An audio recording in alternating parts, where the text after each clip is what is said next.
ថ្មីត្បិតតែម៉ែអូគាត់មិនចេះឲ្យពរដូចញោមអាចារ្យហោហែក៏ពិតមែនមិនចេះឲ្យពរដូចប្រសង់ហោហែពាក្យពេចន៍ល្អល្អច្រើនក៏ពិតមែនពាក្យពេចន៍របស់គាត់មួយម៉ាត់ពីរម៉ាត់គឺចង់ឲ្យកូននឹងបានសុខបានចម្រើននឹងគឺផុសចេញពីចិត្តគាត់ទៅពិតហ្មងអត់មានការសម្ដែងទេបើថាឲ្យពរឲ្យកូននឹងបានសុខបានចម្រើនរកស៊ីមានបានអាផ្លូវចិត្តរបស់គាត់នឹងវាទៅតាមពាក្យសម្ដីរបស់គាត់នឹងហ្មងអត់សម្ដែងលក្ខណៈឲ្យតែព្រោះស្ដាប់ដូចទេនេះជាពរពិតពរព្រះដែលឲ្យកូនចង់ឲ្យកូនសុខគឺសុខមែនតើចង់ឲ្យកូនចម្រើននឹងចិត្តគាត់នឹងវាទៅតាមអាមាត់ដែលគាត់និយាយនឹងឯងតែបើអ្នកដតីឲ្យពរ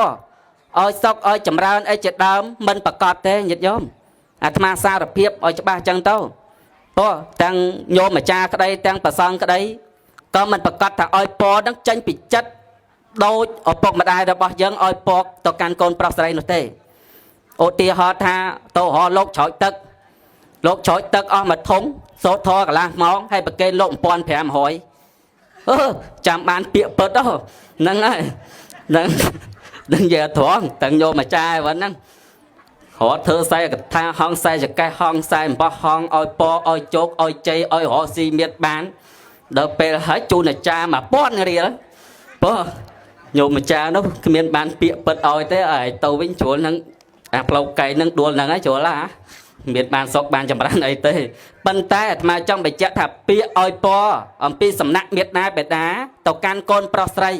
គឺជាពាក្យពិតផុសចេញពីក្រអៅនៃបេះដូងរបស់គាត់ពិតតែចង់ឲ្យកូនសុខហើយគឺចង់ឲ្យកូនសុខមែនតើចង់ឲ្យកូនរកស៊ីបានហើយគឺចង់ឲ្យកូននឹងរកស៊ីមានបានមែនតើអាពាក្យឲ្យពរហ្នឹងទោះបីជាកូនរកស៊ីមានបានមានឋានៈយសស័ក្តិទូនាទីធំកម្រិតណាក៏ដោយក៏ម៉ែអូអត់ដែលមានចិត្តស្រណែនឈ្លាននេះចំពោះកូនដែរកូនកាន់តែខ្ពង់ខ្ពស់ម៉ែកាន់តែសប្បាយចិត្តរីករាយតូតុនទៅជាមួយនឹងកូនជានិច្ចនឹងធម៌មុទិតាដែលម៉ែអូមានចំពោះកូនទេតែបើអ្នកដតីញាតិញោមមិនមែនជាម៉ែមិនមែនជាអូយើងកាន់តែមានយើងកាន់តែខ្ពស់គេកាន់តែរកវិធីសាស្ត្រឧបាយកលដើម្បីទៅផ្ដួលរលំយើងទៅចំណេញឈ្នាននេះឬក៏រកវិធីកិច្ចណានីមួយដើម្បីប្រជែងយើងនឹងឲ្យធ្លាក់មកដុនដាបវេទនាមកវិញជាជាបង្ខានប៉ុន្តែសន្តាននៃទឹកចិត្តរបស់ម៉ែអូគ្រប់រោគគាត់មិនដែលមានអាកំណត់ចង់អាឃាតបៀតបៀនឬក៏រកឧបាយកលណាឲ្យកូននឹងអន្តរាយរហូតដល់វិនិច្ឆ័យបាត់បង់ជីវិតនោះទេទោះកូនជាឡើងធំដល់ថ្នាក់ទូនាទីជាឯកឧត្តមជាអុកញ៉ាជាកុងសីជានាយករដ្ឋមន្ត្រីជាស្ដេចចក្រនិផែនដីក៏ម៉ែអូអត់ចំណែនកូនដែរបើនៅតែត្រែកអត់តូនតូទៅជាមួយនឹងកូនជានិច្ចនឹងធម៌មុទិតាដល់ធម៌ឧបេក្ខាគឺរៀបចំឲ្យកូនហ្នឹង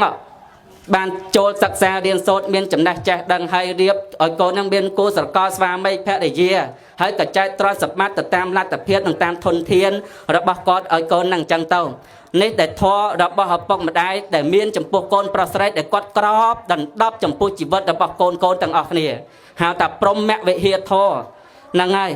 ឪពុកម្ដាយតែងតែមានព្រហ្មវិហារធម៌ទាំង4យ៉ាងហ្នឹងទៅក្របដណ្ដប់ចំពោះជីវិតរបស់កូនប្រុសស្រីទាំងអស់គ្នាទើបកូនប្រុសស្រីទាំងអស់គ្នាអាចមានជីវិតបានរស់មកដល់ថ្ងៃនេះបានអញ្ចឹងហើយទើបក្នុងថ្ងៃនេះកូនប្រុសស្រីទាំងអស់គ្នាឃើញថាច្រើនគ្រួសារដែរដែលបានអញ្ជើញចូលរួមក្នុងការស្រោចស្រពសកលភវេរីងុចទឹកឲ្យឪពុកម្ដាយហ្នឹងច្រើនគ្រួសារហ្នឹងហើយគឺដោយយល់ឃើញថាឪពុកម្ដាយគឺជាអ្នកមានគុណដ៏ខ្លាំងក្រៃលែងមិនអាចយកអ្វីមកប្រៀបធៀបបានទើបក្នុងថ្ងៃនេះកូនប្រុសស្រីទាំងអស់គ្នាចំណាយលុយក៏ដូចជាចំណាយពេលវេលា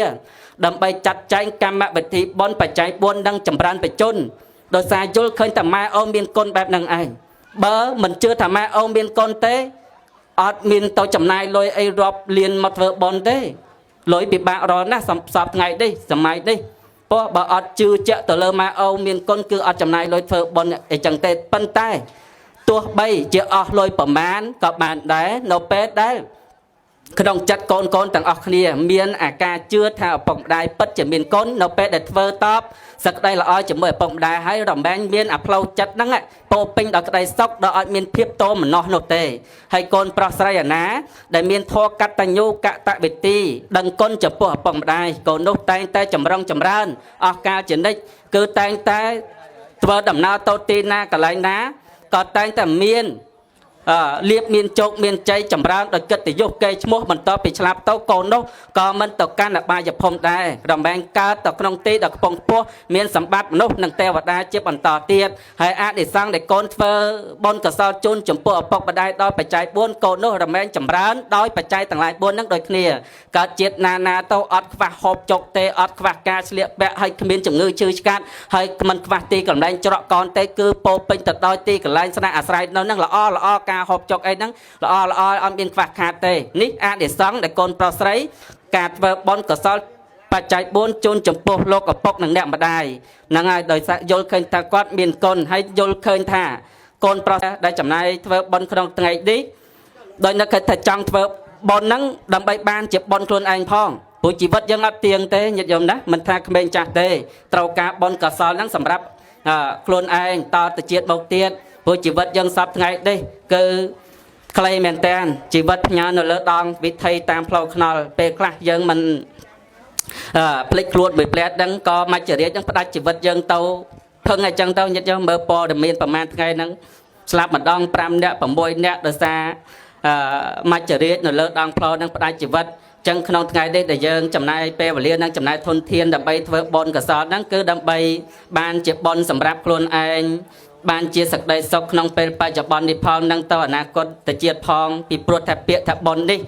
មានន័យតែឈ្មោះនៃសក្តីសុខដែលយើងទាំងអស់គ្នាគប្បីតែប្រឹងប្រែងធ្វើបុណ្យគឺជាទ្រព្យចោលលួចមិនបានបុណ្យជាប់តាមប្រាណនៃយើងរាល់គ្នាបុណ្យជាកុសលផ្ដាច់កម្មពៀបុណ្យជានិវាឆ្លងភព3បុណ្យគឺជាឈ្មោះនៃក្តីសុខបុណ្យរួចផុតទុក្ខកម្មពៀក្នុងលោកីបុណ្យជាបារមីខ្ពង់ខ្ពស់អស្ចារ្យក្រៃបុណ្យនាំឲ្យបានត្រាស់ជាព្រះពុទ្ធបុណ្យចិត្តបរិសុទ្ធគ្មានកាមតណ្ហាបុណ្យនាំឲ្យកើតជាទេវតាឬនិព្វានបុណ្យផ្ដល់បញ្ញាត្រាស់ដឹងដល់និព្វានបុណ្យជាទីឋានចម្លងយើងទៅកាន់ទីកន្លែងរំលត់ទុក្ខញាតិញោមដែលជាឪពុកម្ដាយសប្បាយក្នុងព្រះធម៌សប្បាយក្នុងការធ្វើបុណ្យកុសលឲ្យតែមានលុយក្នុងកប៉ាល់ដើរចូលរួមកម្មវិធីបុណ្យទានតាមផ្ទះអីជាមួយនឹងគេទៅគាត់សប្បាយចិត្តណាខ្លាចតែគេមកប្រាប់បុណ្យហើយរលុយ10000ក្នុងកប៉ាល់គ្មានដេកគាត់ហ្នឹងអញចិត្តដល់បុណ្យផ្ទះពុទ្ធីញាប់ហើយប៉ុន្តែមិនទាន់មាន10000ក្នុងកប៉ាល់អញបានលុយណាទៅបុណ្យគេនេះនៅពេលដែលអាចិត្តគិតចឹងវាកើតតុកទៅធ្វើឲ្យគាត់នឹងជំងឺកាន់តែចូលមកថែមអាយុនឹងកាន់តែខ្លីចឹងនៅពេលដែលចង់ឲ្យឪពុកម្ដាយនឹងមានអាយុវែងតលតែកូនប្រុសស្រីនឹងឧបត្ថម្ភបច្ច័យទាំងឡាយ4នឹងឲ្យគាត់ឲ្យបានគ្រប់គ្រាន់ឲ្យគាត់សប្បាយចិត្តព្រោះក្នុងថ្ងៃនេះការដែលកូនប្រុសស្រីទាំងអស់គ្នាប្រារព្ធនៅពិធីបុណ្យបច្ច័យ4នឹងចម្រើនបជនជូនចំពោះលោកអ្នកដែលមានគុណគឺដើម្បីសពបញ្ជាក់ប្រាប់ទៅដល់បងប្អូនទាំងអស់គ្នាហ្នឹងឲ្យមកចូលរួមញ៉ាំងនៅសេចក្តីល្អរួមគ្នាប៉ុន្តែមិនមែនឈ្មោះថាការធ្វើបុណ្យក្នុងថ្ងៃនេះរួចមួយថ្ងៃហើយស្រាប់តែបន្ទាប់ពីថ្ងៃដឹងទៅម៉ែខ្វះខាតអីទៅពឹងពាក់កូនថាមករកអីទៀតហើយទៅធ្វើបុណ្យបច្ច័យ4ថ្ងៃមុនអស់7 8លាននោះអត់ទេនៅពេលថ្ងៃនេះក្រាន់តែជាពិធីបុណ្យពិធីកម្មមួយដែលយើងធ្វើឡើងដើម្បីជួបជុំបងប្អូននិងប្រកាសអំពីគុណរបស់ឪពុកម្ដាយ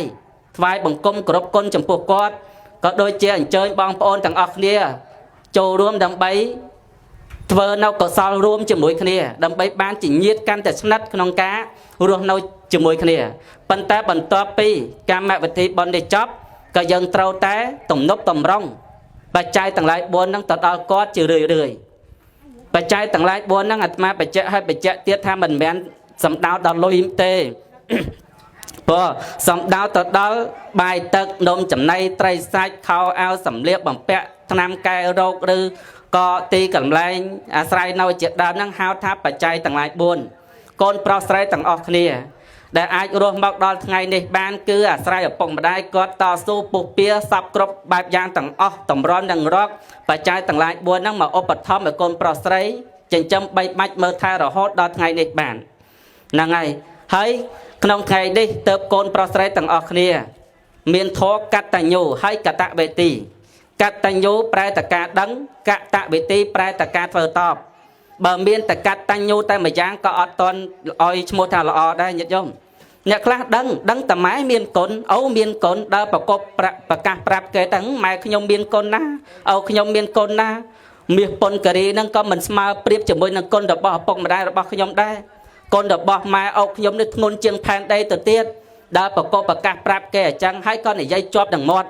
ប៉ុន្តែអត់មានការធ្វើតបអត់មានអធរកតវេទីអត់មានដែលផ្ដល់អី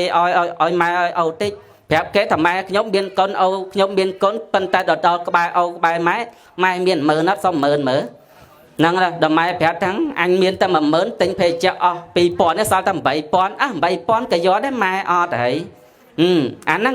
មានតែកតញ្ញូតែអត់មានកតវិធីធ្វើតបដឹងតែម៉ែអូមានកូនប៉ុន្តែអត់តបបើដឹងអត់ដងវាអត់មានប្រយោជន៍នោះទេដឹងតតែមានដងដែរញាតិញោមស្គាល់ហើយដឹងហ្នឹងហើយអញ្ចឹងក្នុងថ្ងៃនេះកូនប្រុសស្រីទាំងអស់គ្នាដឹងថាឪពុកម្ដាយមានកូនហើយក៏មានធម៌កតញ្ញូកតវិធីដឹងហើយក៏ព្រមធ្វើតបដោយបច្ច័យទាំងឡាយ4ជូនចំពោះលោកឪពុកនិងអ្នកម្ដាយហើយសួរថាឪពុកម្ដាយមានកូនអីខ្លះមកលើកូនប្រុសស្រីកូនណាក់ហ្នឹងគឺប្រែថាសក្តីល្អញាតិញោមហើយយើងគិតទាំងអស់គ្នាមើលយើងជាកូនបិទភ្នែកមើលសន្ទុះហើយគិតថាសក្តីល្អរបស់ឪពុកម្ដាយហ្នឹងមានមកលើយើងហ្នឹងមានចំណុចណាខ្លះបិទភ្នែកត្រឹមតែ1ថ្ងៃ2ថ្ងៃឬក៏1ខែ2ខែក៏មិនតាន់មើលឃើញសក្តីល្អរៀបរាប់ឲ្យអស់អំពីកាលដែលឪពុកម្ដាយហ្នឹងក្របដណ្ដើមមកចំពោះយើងហ្នឹងតាំងពីយើងមិនតាន់ចាក់ចេញអំពីអត្តរបស់គាត់ម្លេះសក្តីល្អគាត់ក្រាន់តែដឹងតែកូនចុះមកចាប់បដិសន្ធិដល់ក្នុងផ្ទៃរបស់គាត់ហើយម្ដាយគ្រប់រោគគាត់បង្កើតសក្តីមេត្តាកើតឡើងញាតិញោមមេត្តាហ្នឹងគឺសក្តីស្រឡាញ់ដឹងតែកូនចុះមកបដិសន្ធិនៅជាមួយហើយគាត់បង្កើតសក្តីស្រឡាញ់ទៅកាន់កូនហ្នឹងភ្លាមទាំងតែមិនដឹងតែកូនហ្នឹងប្រុសឬក៏ស្រីហងមិនដឹងថាកូនហ្នឹងមុខមាត់បែបបិចរូបរាងបែបបិចអត់ទាន់ដឹងទេប៉ុន្តែក្តីស្រឡាញ់របស់គាត់គឺបានបញ្ជូនទៅកាន់កូននៅក្នុងផ្ទៃហ្នឹងរួចស្រេចបាច់ទៅហើយអរិយាប័ត្ររបស់គាត់ប្រែប្រួលគ្រប់សពទាំងដេកដើរឈរអង្គុយគាត់អត់មានផ្ដេសផ្ដាស់ដោយការនៅមិនទាន់មានកូនក្នុងផ្ទៃនោះទៀតទេនេះជាម្ដាយគ្រប់រូបព្រោះធ្លាប់តែហក់ធ្លាប់តែលោតធ្លាប់តែចំណីចំណុកអីបរិភោគបានគ្រប់សពឲ្យតែឃ្លានហូបហើយប៉ុន្តែនៅពេលតែដឹងតែកូនមកនៅក្នុងផ្ទៃអរិយាប័ត្រនឹងដើរសភាពរំទុំចំណីចំណុកណាដែលពេទ្យប្រាប់ថាហូបទៅប៉ះពាល់ដល់ទៅរកក្នុងផ្ទៃគាត់មិនព្រមហូបចិត្តដាច់ខាតសុកចិត្តហូរទឹកមាត់ស្រក់ទឹកមាត់មកក៏មិនប្រាប់ហូបដែរម៉ែខ្លះនៅពេលដែលចាញ់កូនគឺចាញ់យកតែមែនទេបើឃ្លាននេះឃ្លាននោះអញ្ចឹងទៅម៉ែខ្លះអញ្ចឹងពេលចាញ់កូននឹងឃ្លានសាច់ឆ្កែអាត្មាធ្លាប់លើញោមម្នាក់គាត់ប្រាប់អញ្ចឹងថាគាត់មិនដែលឃ្លានសោះអាឆ្កែនឹងសូម្បីតែមួយម៉ាត់10000គាត់មិនហូបផងប៉ុន្តែដល់ពេលដែលចាញ់កូនអាចិត្តនឹងឃ្លានយកតែមែនតែមិនឃើញឆ្កែរត់ដល់មុខនឹងច្រកទឹកមាត់តក់ដល់ថ្នាក់ឲ្យប្តីគាត់នឹងទៅវាយឆ្កែនឹងយកស្លោការីហូបតែប្តីគាត់ក៏ទិញយកមកហូបតតែឆ្អែតទៅលែងចាញ់ណែហើយញាតិញោមទាំងអស់គ្នាញាតិញោមគិតមើលញាតិញោមជាម្ដាយធ្លាប់ចាញ់នឹងឃ្លានអីខ្លះព្រោះញោមខ្លះគាត់ថាពេលចាញ់កូនឃ្លានអញ្ចាំងផ្ទះជាងផ្ទះស្លឹកស្បូវស្លឹកកត្រប់នោះពីមុននោះញាតិញោមស្លឹកថ្នោតហ្នឹងមិនមែនជាងផ្ទះថ្មព្រោះហើយញោមខ្លះអញ្ចឹងឃ្លានអាចចលែនអញ្ចឹងទៅព្រោះអាចចលែននោះគាត់ថាអញ្ចឹងមែនព្រោះអាត្មាធ្លាប់ឆ្លងកាត់គ្រាន់តែលឺចាស់និយាយប្រាប់ប៉ុន្តែមានអ្នកបែបហ្នឹងមែនព្រោះការចាញ់កូននេះគឺថាឪពុកមិនឡំឪពុកគាត់ឪពុកចេះចាញ់កូនដែរអត់ចាញ់ដែរញោមហ៎ចាញ់ខ្ញុំខាត់តែចាញ់ហើយព្រោះអាត្មាហ្នឹងហើយប៉ុន្តែកម្រណាជាប្រុសកម្រចាញ់ប៉ុន្តែមានមួយដែរលើចាស់និយាយតែធ្លាប់មានមួយដែរតែចាញ់កូនអញ្ចឹងទៅព្រោះនៅពេលដែលឪពុកម្ដាយគាត់ដឹងតែមានកូនមកចោះចាប់បដិសន្ធិហើយម៉ែនោះគាត់ទ្រាំត្រដួសជាមួយនឹងការមើលថែរក្សាកូនឪពុកនឹងប្រឹងប្រែងធ្វើកិច្ចការងារសពគ្រប់បែបយ៉ាងដើម្បីរកប្រាក់ចំណូលបន្ថែមដើម្បីផ្គត់ផ្គង់ចំពោះកូនដែលដឹងតែកូនមកចោះចាប់បដិសន្ធិនៅជាមួយហើយនេះដោយសារគាត់មានអធមមេត្តាជាទី1ហ្នឹងញាតិញោមណាបើអត់មានមេត្តាទេណាអត់អាចបានកើតចេញមកឃើញពលឺថ្ងៃទេសម័យនេះផងកាន់តែស្រួលទៀតបើម៉ែអត់មានមេត្តាចំពោះកូនទេបង ថ្នាំតែមួយគ្រាប់ឬក៏ថ្នាំតែមួយបញ្ចុលបាត់ស្រមោលឈឹងហើយពីក្នុងពោះហ្នឹងហើយហ្នឹងរឿងមែនបើសិនជាម៉ែអូអត់មានក្តីមេត្តានៅពេលដែលកូនកើតបោកហើយគាត់ក៏មានធម៌ករណាកើតឡើងករណាគឺសក្តីអាណិតទៅកាន់កូនទោះបីជាកូននឹងកើតមកដឹងមិនស្អាតមិនសង្ហាមិនអស្ចារ្យមិនអីក៏ដោយក៏កើតក្តីអាណិតកូនដែរទៅមិនជាកូនមកហើយទោះបីជាខ្វិនខ្វាក់គាត់ថ្លង់ពីកិត្តការបែបបិចក៏គាត់នៅតែប្រឹងប្រែងចិញ្ចឹមរហូតដល់ដង្ហើមចុងក្រោយរបស់កូនដែរអត់មានឃើញតែកូនកើតបោកហើយស្រាប់តែមុខរៀងខ្មៅមាត់រៀងវាយតិចច្រមុះរៀងកតឹបអញខ្ជិលចិញ្ចឹមយកទៅកប់ចោលហ្មងអត់ទេម៉ែអូបែបហ្នឹងគាត់មិនដែលមានទឹកចិត្តបែបហ្នឹងនោះទេញាតិញោមព្រោះគ្រប់យ៉ាងអត់មានកំងបានទេម៉ែអូគ្រាន់តែមានទុននទីឲ្យកើតញាតិញោមប៉ុន្តែគ្រប់យ៉ាងវាអាស្រ័យលើកម្មជាអ្នកតាត់តែងបែងចែកមកមិនអាចកំងកូនចង់ឲ្យកូនបានបែបនេះបែបនោះញាតិញោមជាម៉ែជាអូគ្រប់រូបញាតិញោមណាមិនចង់បានកូនកើតមកស្អាតដូចទេវបុត្រព្រោះកូនស្រីស្អាតដូចទេពធីតាកម្ពស់1ម៉ែត្រ7ចឹងទៅច្រមុះឈរថ្ពាល់ខួចព្រោះមុខដូចពងកពើអញ្ចឹងទៅដូចអាត្មាvẫnសួរញោមប្រុសអាត្មាមើលព្រោះគាត់ប្រហែលចង់បានអាត្មាហ្នឹងមុខស្អាតដូចពងកពើប៉ិនមានណាមុខដូចពងនឹកដល់រងថ្ងៃយើងដូចចិត្តគាត់ចង់បានព្រោះចឹងបានថាគ្រប់យ៉ាងវាមិនអាចបានតាមអ្វីដែលចិត្តយើងចង់បាននោះទេអាស្រ័យលើកម្មជាអ្នកបែងចែករួចរាល់ជាស្រេចបាច់មកប៉ុន្តែម្ដាយឪពុកមានតួនាទីមួយគឺញ៉ាំងកូននឹងឲ្យកើតនៅពេលដែលកូនកើតមកហើយទោះបីជាកូននឹងមានរូបរាងបែបណាស្ថានភាពបែបណាក៏គាត់នៅតែកើតអាក្តីករណាគឺអាណិតចំពោះកូនប្រុសស្រីដែរនៅចិញ្ចឹមមើលថែរហូតនៅពេលដែលកូននៅចម្រើនវ័យទៅឪពុកម្ដាយក៏កើតមានអធមមុទិតាគឺសក្តីតន់តោត្រែកអរទៅជាមួយកូនពាក្យតែតន់តោនេះនៅពេលដែលកូនឃ្លានការ៉ែមដកលុយឲ្យកូនឃ្លាននំចំណីត្រីសាច់អីដកលុយឲ្យទាំងដែលអត់មានស្ដាយស្រណោះពោះ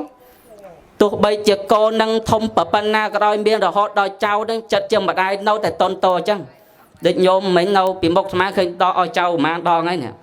ហ្នឹងហើយតិចតិចរហូតបើទាតិចតិចរហូតបើទាដកឲ្យរហូតហ្នឹងហើយហ្នឹងជាចៅផងចុះមុំកូនទៀតចិត្តតន់តោនេះគឺថាផ្ដាល់ឲ្យជាដេចដោយគ្មានប្រកាន់ដល់គ្មានកំណាញ់ចំពោះកូនទេសុកចិត្តអត់ខ្លួនឯងព្រោះហើយពាក្យឲ្យពណ៌ពីម៉ែពីអូទៅកាន់កូនប្រុសស្រីគឺជាពាក្យពិតអត់មានជាពាក្យប្រឌិតទេហ្នឹងហើយឃើញកូនបានសុខគាត់ក៏ត្រេកអរជាមួយនឹងកូនឃើញកូនមានទុក្ខគាត់ក៏កើតទុក្ខទៅតាមកូនអញ្ចឹងដែរទៅ